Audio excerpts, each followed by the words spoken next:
नमस्कार। आज हम बात करेंगे एल्कोहल, फिनोल तथा ईथर।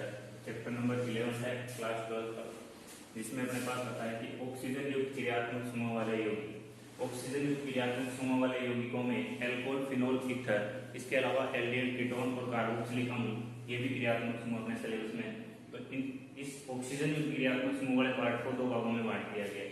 पहला जो भाग है उसमें अपन पढ़ेंगे एल्कोहल, फिनोल और ईथर के बारे में। तो स्टार्ट करते हैं अपन एल्कोहल से। एल्कोहल क्या होता है? एल्कोहल वो कार्बनिक यौगिक होते हैं जिनमें OH क्रियात्मक समूह उपस्थित होता है। कार्बनिक यौगिक जिनमें OH समूह उपस्थित हो। जिन कार्बनिक यौगिकों में OH समूह उपस्थित होता है वो एल्कोहल कहलाते हैं। अपन इसको थोड़ा सा अलग डिफाइन भी कर सकते हैं।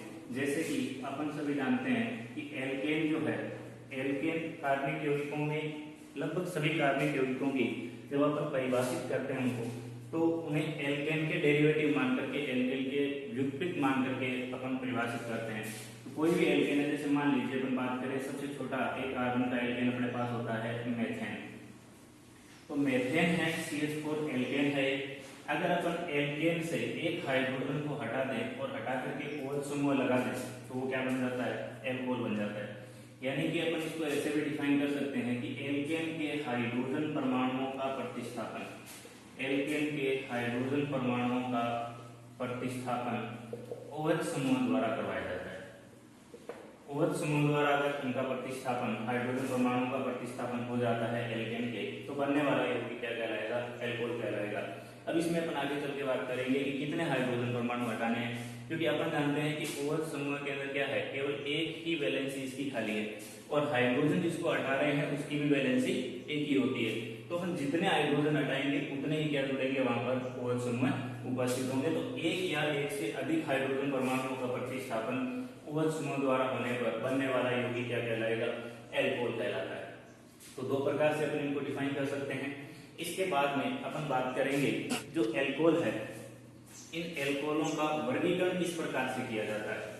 तो वर्गीकरण की बात अगर अपने को करनी हो तो वर्गीकरण अपन किस आधार पर करेंगे? आपको याद होगा अपन ने एल्किल हैलाइड का भी वर्गीकरण किया है, हेलो एल्केन का भी वर्गीकरण किया है। तो जो हेलो एल्केन का वर्गीकरण है सेम उसी प्रकार से अपने को एल्कोहल का वर्गीकरण भी करना है। तो सबसे पहले मैं बात कर रहा हूं कि OH समूह की संख्या के आधार पर, OH समूह की संख्या के आधार पर एल्कोहलों का वर्गीकरण।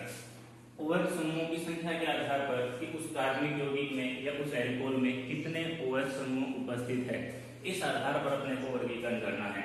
इस आधार पर सबसे पहला जो पार्ट होता है वो इसमें बनाया गया है मोनोहाइड्रिक एल्कोहल। मोनोहाइड्रिक एल्कोहल, देखिए मोनो का मतलब क्या होता है? एक, और हाइड्रिक यहाँ पर जो वर्ड लगा है वो है OH समूह के लिए। तो ये बात तो समझ में आ गई होगी अब तक। मोनो का मतलब एक, हाइड्रिक मतलब OH, यानी कि वो एल्कोहल जिनमें कितने OH समूह होने चाहिए?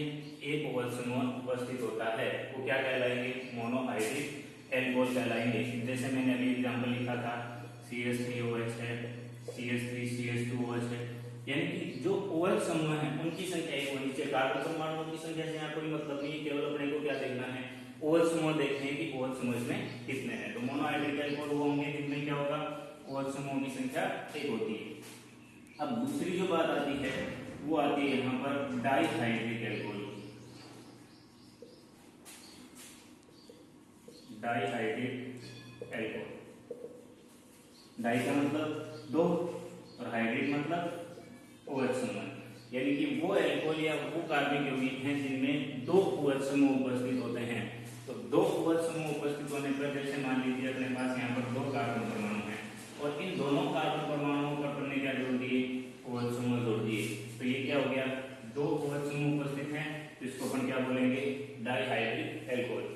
यहाँ पर एक विशेष बात और बता देता हूँ, और वो ये है कि जब भी दो OH समूह उपस्थित होते हैं वो दोनों OH समूह अलग अलग कार्बन परमाणु पर ही उपस्थित होने चाहिए। अगर दोनों OH समूह अपने पास एक ही कार्बन पर उपस्थित होते हैं तो यह अस्थायी होता है। इसका स्थायित्व तो बहुत कम होता है, क्योंकि दो OH समूह उपस्थित होने पर इन दो OH समूहों के कारण, जब दोनों OH समूह एक ही कार्बन परमाणु पर उपस्थित है तो यहाँ से जल के अणु का निष्कासन हो जाता है। इसी कारण से ये क्या होता है, बहुत ज्यादा अस्थायी होता है। इसकी अपन बात नहीं करेंगे, केवल अपन बात नहीं करेंगे जिनमें दोनों OH समूह अलग अलग कार्बन परमाणुओं पर उपस्थित हो। तीसरी बात मैं यहाँ पर करूं तो वो तीसरा अपने को इसका प्रकार बनाना है trihydric alcohol. Trihydric alcohol, try का मतलब तीन, हाइड्रिक मतलब OH समूह, तो यहाँ पर तीन OH समूह जिसमें उपस्थित हो, इस प्रकार के अपने को एल्कोहल की बात करनी है। तो यहाँ पर तीन OH समूह उपस्थित है, तो ये एल्कोहल किस प्रकार का एल्कोहल हो गया, ट्राईहाइड्रिक एल्कोहल। तो एल्कोहल में OH समूह की संख्या के आधार पर अपन ने तीन भागों में बांट दिया है। पहला मोनोहाइड्रिक एल्कोहल जिसमें एक OH समूह उपस्थित होता है, दूसरा डाईहाइड्रिक एल्कोहल जिनमें दो OH समूह उपस्थित होते हैं, और तीसरा ट्राईहाइड्रिक एल्कोहल जिनमें तीन OH समूह उपस्थित होते हैं। अब रही बात अपने सिलेबस की और अपने टॉपिक की, तो अपन इस चैप्टर में जो ज्यादातर बात करेंगे वो किसकी करेंगे, मोनोहाइड्रिक एल्कोहल की ही करेंगे। ये केवल वर्गीकरण में पूछा जाता है। इसके बाद में जब अपन मोनोहाइड्रिक एल्कोहल की ही बात करेंगे, और मोनोहाइड्रिक एल्कोहल को अपन आगे और वर्गीकृत कर सकते हैं, और वो जो वर्गीकरण होता है वो होता है कार्बन परमाणु की डिग्री के आधार पर। कार्बन परमाणु की डिग्री के आधार पर भी वर्गीकरण किया जाता है।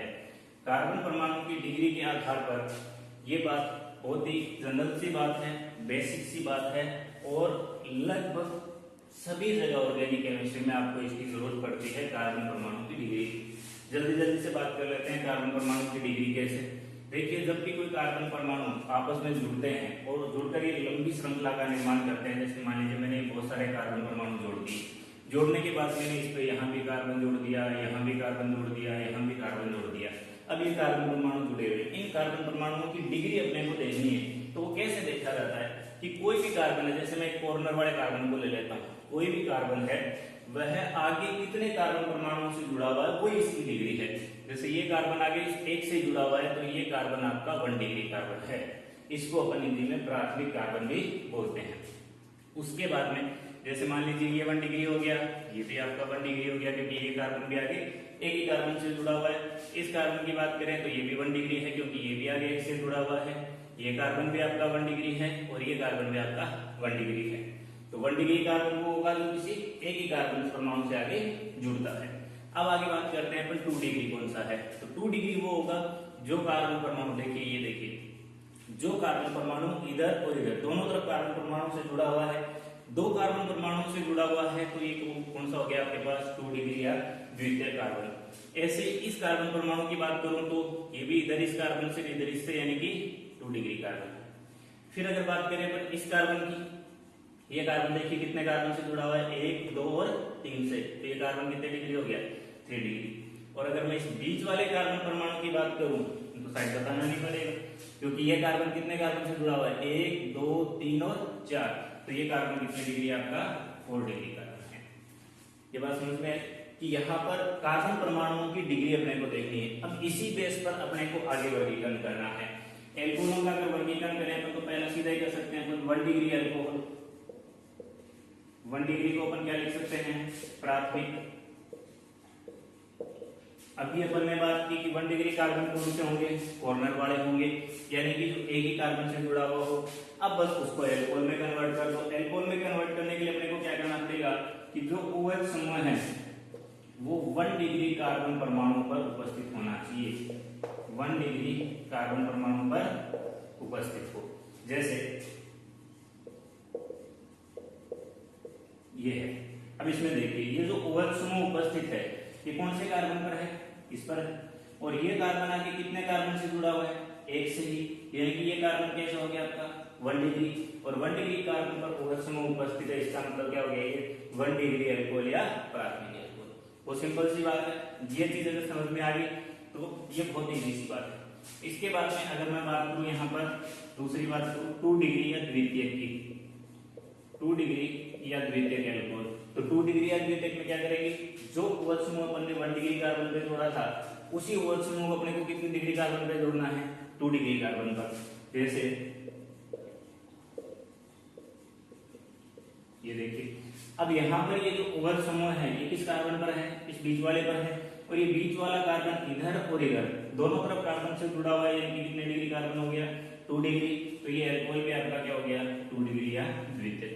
यानी कि जितने डिग्री कार्बन पर OH समूह जुड़ा हुआ है वह अल्कोहल भी उतने ही डिग्री होता है। जैसे तीसरी बात करूं मैं 3 डिग्री की या तृतीयक की, इसमें OH समूह कितने डिग्री कार्बन पर जुड़ेगा, 3 डिग्री पर, और 3 डिग्री कार्बन पर जोड़ेंगे OH समूह को तो वो आपके पास में क्या हो जाएगा, 3 डिग्री अल्कोहल। जैसे यहाँ ये OH समूह इस कार्बन पे जुड़ा हुआ है और इस कार्बन की डिग्री कितनी है, देखो 1, 2 और 3 कार्बन से जुड़ा हुआ है, यानी कि ये 3 डिग्री है, तो ये अल्कोहल भी क्या हो गया अपना 3 डिग्री अल्कोहल। समझ में आई ये बात, 1 डिग्री 2 डिग्री 3 डिग्री, 3 डिग्री को अपन क्या लिखेंगे तृतीयक, 2 डिग्री को द्वितीयक और 1 डिग्री को प्राथमिक। अब ये तो हुआ एल्कोहलों का वर्गीकरण इस आधार पर, कार्बन परमाणुओं की डिग्री के आधार पर। अब इसमें एक बात और है, वो ये है कि जो भी 1 डिग्री अल्कोहल होगा उसके अंदर ध्यान रखना सदैव CH2OH समूह जरूर होगा, यानी कि जिस कार्बन पर OH होगा उस कार्बन पर 2 हाइड्रोजन भी उपस्थित होंगे। ये जो मैंने अभी पहले एग्जांपल करवाया है उसी के बेस पे बता रहा हूँ। 2 डिग्री के अंदर क्या होगा कि इस कार्बन पर केवल एक ही हाइड्रोजन होगा। क्यों होगा, क्योंकि इसको 2 तो किससे जोड़ना है, कार्बन से। कार्बन की संयोजकता तो 4 होती है, एक OH जुड़ रहा है, 2 कार्बन जुड़ रहे हैं, 3 हो गए, तो एक ही कार्बन बचा, तो हमारा हाइड्रोजन कितने होंगे, एक ही होंगे। ऐसे ही 3 डिग्री है तो 3 डिग्री कार्बन में तीनों क्या जुड़ेंगे, कार्बन जुड़ेंगे, और एक कार्बन बच गया उसमें क्या जुड़ेगा, OH जुड़ेगा। तो 3 डिग्री में जिस कार्बन पर OH जुड़ा हुआ है उस पर कोई हाइड्रोजन नहीं होगा। 2 डिग्री वाले में जिस कार्बन पर OH है उस पर एक हाइड्रोजन होगा, और 1 डिग्री वाले में जिस कार्बन पर OH है उस पर 2 हाइड्रोजन उपस्थित होंगे। तो आप इस हिसाब से सीधा सीधा भी इनको देख सकते हैं। यहाँ पर मैं कोई R यानी कि कोई एल्किल समूह जोड़ सकता हूँ, कोई भी एल्किल समूह जैसे CH3 है, C2H5 है, C3H7 कोई भी अपन जोड़ सकते हैं।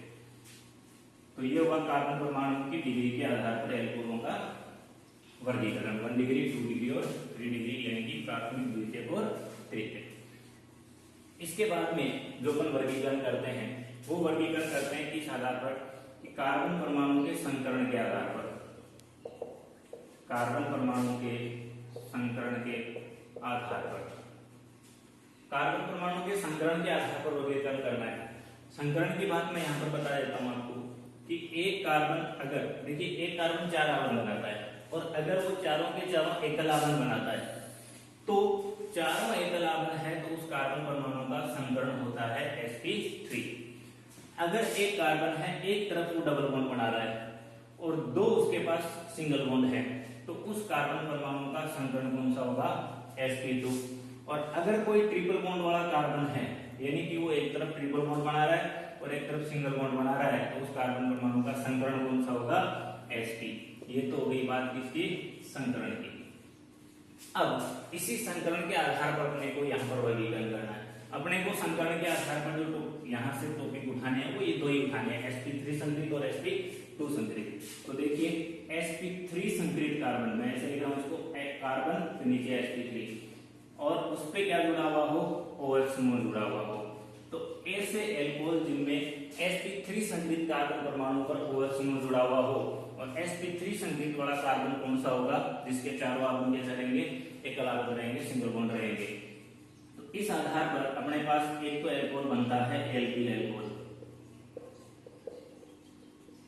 Alkyl alcohol. एल्किल एल्कोहल बिल्कुल सामान्य सी बात है कि कोई भी एल्किल समूह है, यानी कि कोई भी एल्केन में से आपको हाइड्रोजन हटा करके OH जोड़ना है। और कोई भी एल्केन की बात करने, जब नाम एल्केन ले लिया तो एल्केन में कार्बन परमाणु सारे कौन से होते हैं, sp3 संकरित, यानी कि एकल आवन वाले होते हैं। तो कोई भी एल्किल समूह है इससे आप OH समूह जोड़ दीजिए, कोई भी एल्किल समूह है इसमें आप कहीं भी जहां आपका मन करे वहां पर आप OH समूह जोड़ दीजिए, ये आपके सारे क्या होंगे, एल्किल एल्कोहल होंगे। क्यों होंगे? क्योंकि इनमें आपको देखने पर, ढूंढने पर कहीं भी आपको डबल बॉन्ड या ट्रिपल बॉन्ड नहीं मिलेंगे, केवल क्या मिलेंगे? सिंगल बॉन्ड मिलेंगे। देखिए यहाँ पर सारे सिंगल बॉन्ड हैं, तो इनको अपन क्या बोलेंगे? Alkyl alcohol. दूसरी जो अपन बात कर रहे हैं वो यहाँ पर कर रहे हैं अपन allylic alcohol. Allylic alcohol. Allylic alcohol में क्या होगा? देखिए यहाँ पर अपन ने क्या बात की कि sp3 संग्रहित कार्बन परमाणु से OH समूह जोड़ना है। यहाँ भी अपने को वैसा ही करना है। एक sp3 संग्रहित कार्बन परमाणु यानी कि सिंगल बॉन्ड वाला कार्बन परमाणु अपने को लेना है, और सिंगल बॉन्ड वाला लेंगे तो इस पे दोनों क्या जोड़ेंगे? हाइड्रोजन जोड़ेंगे। अब ये sp3 संग्रहित है तो आगे वाला कार्बन इसका नेक्स्ट कार्बन लिया, लेकिन ये कहीं डबल बॉन्ड बना रहा हो, यानी कि ये आपका कौन सा कार्बन होगा? sp2 संग्रहित। तो इसके बाद में जैसे यहाँ मैंने दोनों हाइड्रोजन जोड़ दिए, यहाँ पे हाइड्रोजन जोड़ दिए, तो इस प्रकार के जो एल्कोहल होंगे वो क्या होंगे? एलिलिक एल्कोहल होंगे। यानी कि आपको जो इसको अगर मैं परिभाषित करूं तो क्या लिखूंगा कि वे एल्कोहल जिनमें OH समूह है ऐसे sp3 संग्रहित कार्बन परमाणु पर उपस्थित होते हैं जिसका अगला कार्बन या उसका पड़ोसी कार्बन डबल बॉन्ड वाला sp2 संग्रहित कार्बन होना चाहिए, और इसके अगला कार्बन sp2 संग्रहित कार्बन है तो इसको अपन क्या बोलेंगे? एलिलिक एल्कोहल बोलेंगे। जैसे इसको अपन इस प्रकार से भी देख सकते हैं, ये हो गया साइक्लोहेक्सेन, ध्यान रखना अंदर बिंदिया नहीं लगाइए, साइक्लोहेक्सेन है। इसमें मैंने यहाँ पर एक डबल बॉन्ड लगा दिया, ये हो गया आपका साइक्लोहेक्सीन, ठीक है। और यहाँ पर मैंने इस कार्बन पर जोड़ दिया OH, तो ये एल्कोहल आपका एलिलिक एल्कोहल होगा। कैसे? देखिए ये OH इस कार्बन पे जुड़ा है और ये कार्बन एकल आत्मक वाला है, यानी कि sp3 संग्रहित है, लेकिन इसका जो नेक्स्ट कार्बन है ये वाला, इसका ये डबल बॉन्ड बना रहा है, तो इसका संकलन कौन सा हुआ? sp2। तो ये बात अपने वाली आ गई यहाँ पर कि ऐसा कार्बन जिस पर OH समूह जुड़ा हुआ है वो खुद तो क्या होगा? sp3 संग्रहित होगा, लेकिन उसका अगला कार्बन क्या होना चाहिए? डबल बॉन्ड वाला होना चाहिए या sp2 संग्रहित होना चाहिए, तो उसको अपन क्या बोलेंगे? एलिलिक एल्कोहल बोलेंगे। अब यहाँ पर एक बात और ध्यान से सुनना, वो ये है कि जो यहाँ पर डबल बॉन्ड वाले कार्बन की अपन बात कर रहे हैं वो डबल बॉन्ड वाला कार्बन किसका होना चाहिए? एल्कीन का होना चाहिए। कोई भी एल्कीन होनी चाहिए, यानी कार्बन परमाणु में डबल बॉन्ड है, एल्कीन, एल्केन, एल्कीन और एल्काइन की अपन बात करते हैं तो वहां पर एल्कीन का डबल बॉन्ड वाला कार्बन होना चाहिए। तीसरा जो इसका प्रकार बता रहा हूं, वो तीसरा जो प्रकार है वो है बेंजीलिक का, बेंजीलिक एल्कोहल। बेंजीलिक एल्कोहल ये चीज जो है यही वापस यहाँ पर रिपीट होगी, कुछ इसी प्रकार का यहाँ पर होगा, लेकिन थोड़ा सा अंतर होगा। वो अंतर क्या होगा? देखिए यहाँ पर मैंने क्या कहा था? sp3 संग्रहित कार्बन परमाणु को OH जोड़ना है और अगला कार्बन क्या होना चाहिए? sp2 संग्रहित होना चाहिए, और होना किसका चाहिए? एल्कीन का होना चाहिए। यहाँ पर बस इतना ही फर्क है कि यहाँ पर जिस कार्बन परमाणु पर अपन OH जोड़ेंगे वो आपका वही सिंगल बॉन्ड वाला होगा, यानी कि sp3 संग्रहित होगा, लेकिन उसके अगला जो कार्बन है ये डबल बॉन्ड वाला होगा, यानी कि sp2 संग्रहित होगा। डबल बॉन्ड वाला कार्बन क्या होता है? sp2 संग्रहित होता है, लेकिन ये जो sp2 संग्रहित कार्बन है ये ऐसा नहीं है, ये तो क्या होगा? ये बेंजीन का होगा, यानी कि ये जो sp2 संग्रहित कार्बन है वो एरोमेटिक यौगिक का होगा और एरोमेटिक यौगिक यानी कि बेंजीन का होगा। तो यहाँ इतना ही फर्क है, यहाँ अपन ने एल्कीन का अगला कार्बन एल्कीन का था और यहाँ पर जो अगला sp2 संग्रहित कार्बन है वो किसका है? बेंजीन का है। तो बेंजीलिक में अपन ये कहेंगे कि वे एल्कोहल जिनमें OH समूह है ऐसे sp3 संग्रहित कार्बन परमाणु पर उपस्थित होता है कि उसका नेक्स्ट जो कार्बन होता है, अगला कार्बन बेंजीन का sp2 संग्रहित कार्बन होना चाहिए, उसको अपन क्या कहेंगे? बेंजीलिक एल्कोहल कहेंगे। यहाँ ध्यान रखने वाली बात यह है कि यहाँ पर सबसे ज्यादा कंफ्यूजन होती है। कैसे? कि बेंजीलिक का नाम आता है, बेंजीलिक का नाम आते ही अपने दिमाग में क्या आता है? बेंजीन वलय आती है, और अपन सीधा OH समूह को बेंजीन वलय पर जोड़ देते हैं। ऐसा नहीं करना है, इसमें बेंजीन वलय पर एक कार्बन और है, उसके ऊपर OH समूह जुड़ा हुआ है, तो आप इसको ऐसा भी लिख सकते हैं कि जो बेंजीलिक एल्कोहल है उनमें बेंजीन वलय पर उपस्थित sp3 संग्रहित कार्बन परमाणु से वो जुड़ा हुआ है। तो बेंजीन वलय आपने बोल दिया तो वहां पर आपको ये बताने की जरूरत नहीं है कि वो कार्बन sp2 संकलित है, क्योंकि बेंजीन वलय के सारे कार्बन ही sp2 संकलित होते हैं। ये अंडरस्टूड बात होती है, इसलिए अपने को इस sp2 संकलित कार्बन की जिक्र करने की भी जरूरत नहीं है। अपन सीधा बोल सकते हैं कि बेंजीन वलय पर उपस्थित sp3 संकलित, बेंजीन वलय पर उपस्थित sp3 संकलित कार्बन परमाणु से क्या जुड़ा हुआ है वो समूह, तो उनको अपन क्या कहेंगे, बेंजीलिक एल्कोहल। तो ये तीन प्रकार किसमें आए, जब OH समूह sp3 संकलित कार्बन परमाणु पर उपस्थित है। अब अपन बात करेंगे कि जो sp3 संकलित के बाद में अपन यहाँ पर जिक्र किया था कि sp2 की भी बात करेंगे। अगर आपका OH समूह sp2 संकलित कार्बन परमाणु पर उपस्थित हो, sp2 संकलित, और sp2 संकलित कौन सा होगा, डबल बॉन्ड वाला होगा।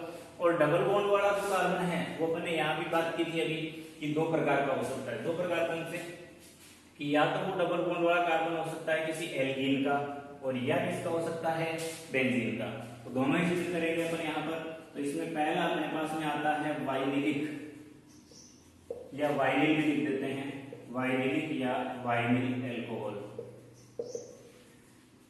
इसमें अपने को सिंपल सा मैटर उठाना है, वो क्या, कि कोई भी एल्कीन है, उस एल्कीन में अपने को पता है कि डबल बॉन्ड वाला कार्बन क्या होगा, sp2 संकलित होगा। ये कार्बन आपका sp2 संकलित है। इस sp2 संकलित कार्बन से OH जोड़ दिया, इसको अपन बोलेंगे वाइनिलिक एल्कोहल। अब यहाँ पर देखिए, ये इसके आगे और कोई बेंजीन वलय नहीं बन रही, इसका मतलब क्या है, एल्कीन का sp2 संकलित कार्बन है। तो एल्कीन के sp2 संकलित कार्बन से OH समूह जुड़ेगा, तो उसको क्या बोलेंगे अपन, वाइनिलिक एल्कोहल। और दूसरा जो इसका प्रकार रहेगा वो रहेगा एरिल एल्कोहल, एरिल एल्कोहल। और एरिल एल्कोहल में क्या होगा कि यहाँ पर जो sp2 संकलित कार्बन था वो किसका था, एल्कीन का, और यहाँ पर होगा बेंजीन का। बेंजीन है, बेंजीन के ऊपर डायरेक्ट OH जोड़ना है। ध्यान दीजिए, मैंने यहाँ पर बेंजीलिक भी लिखा था, उसमें बेंजीन के ऊपर एक कार्बन और लगाया था, sp3 संकलित था, उससे अपन ने OH समूह को जोड़ा था। यहाँ पर एरिल एल्कोहल है, तो यहाँ पर अपने को डायरेक्ट जो है किससे जोड़ना है, बेंजीन वलय के sp2 संकलित कार्बन से OH को जोड़ना है। और इस प्रकार के यौगिकों को क्या नाम दिया जाता है, फिनोल। क्या बोलेंगे इनको, फिनोल। तो ये आपका एल्कोहलों का वर्गीकरण कंप्लीट हुआ।